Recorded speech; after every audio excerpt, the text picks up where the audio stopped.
ඔබත් පොල් ගහන කෙනෙක්ද? හොඳට නරකට දෙකටම බොහෝ අය පොල් බිඳිනවා. හැබැයි දැනගෙන හිටියද මේ පොල් බිඳීමෙන් සිද්ධ වෙන ආනිසංසය මොකක්ද කියලා? මම ඒ දේ කියලා දෙන්නම්.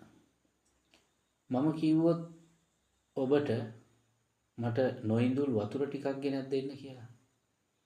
මං හිතන්නේ ඔබට ඒ අසීරු කාර්යයක් වේවි.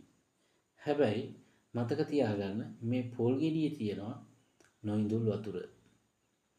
ඒ පොල් ගෙඩියේ තියෙන වතුර ඉඳුල් වෙන්න කිසිම හේතුවක් නැහැ.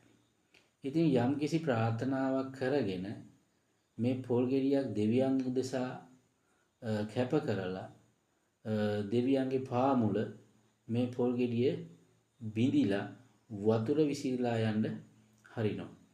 ඉතින් නමුත් කවදාවත් හිතුවද මේ පැන් දෙවියන්ට පූජා වේවා කියලා? නෑ. මින් පස්සේ ඔබ පොල් ගහනකොට මේ කාරණාව හොඳට මතක තියාගෙන මේ පැන්, මේ නොඉඳුල් පැන් දෙවියන්ට පූජා වේවා කියලා ප්‍රාර්ථනාවකින් පොල් ගහන්නකෝ.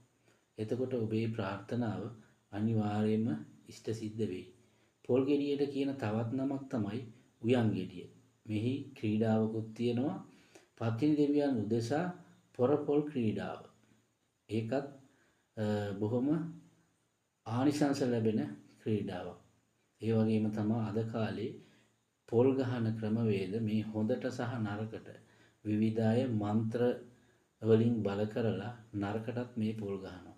කොහොම ගැහුවත් මතක තියාගන්න පොල් ගෙඩිය නැත්තම් උයන් ගෙඩියේ තියෙන නොඉඳුල් පැන් කියන වග.